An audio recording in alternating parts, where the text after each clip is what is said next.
കോഴിക്കോട് വയനാട് തുരങ്കപാത യാഥാർത്ഥ്യമാകുന്നു. തുരങ്കപാതയുടെ നിർമ്മാണ ഉദ്ഘാടനം ഇന്ന് മുഖ്യമന്ത്രി പിണറായി വിജയൻ നിർവഹിക്കും.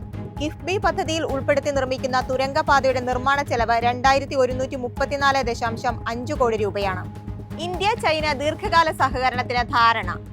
അതിർത്തിയിൽ സ്ഥിരതയും സമാധാനവും കൈവന്നെന്നും ചൈനീസ് പ്രസിഡന്റ് ഷീ ജിൻപിങ്ങുമായുള്ള കൂടിക്കാഴ്ചയിൽ മോദി പറഞ്ഞു. US president Donald Trump India സന്ദർശനം ഒഴിവാക്കി. ഈ വർഷാവസാനം ഇന്ത്യയിൽ നടക്കുന്ന ക്വാഡ് ഉച്ചകോടിയിൽ ട്രംപ് പങ്കെടുക്കില്ല. ഇന്ത്യ US വ്യാപാര ബന്ധം മോശമായ സാഹചര്യത്തിലാണ് ഈ തീരുമാനം. ഓണക്കാലത്തെ യാത്രാ തിരക്ക് കണക്കിലെടുത്ത് ഇന്ത്യൻ റെയിൽവേ 3 സ്പെഷ്യൽ ട്രെയിനുകൾ കൂടി പ്രഖ്യാപിച്ചു. ചെന്നൈ തിരുവനന്തപുരം, തിരുവനന്തപുരം സൂറത്ത്, മംഗളൂരു തിരുവനന്തപുരം എന്നീ ട്രെയിനുകളാണ് റെയിൽവേ അനുവദിച്ചത്. ഓണനാളുകളിലെ തിരക്ക് പരിഗണിച്ച് കൊച്ചി മെട്രോ സർവീസ് ദീർഘിപ്പിക്കുന്നു. സെപ്റ്റംബർ 2 മുതൽ 4 വരെ രാത്രി 10:45 വരെ സർവീസ് ഉണ്ടാകും. ആലുവയിൽ നിന്നും തൃപ്പൂണിത്തുറയിൽ നിന്നും അവസാന സർവീസ് 10:45-നായിരിക്കും.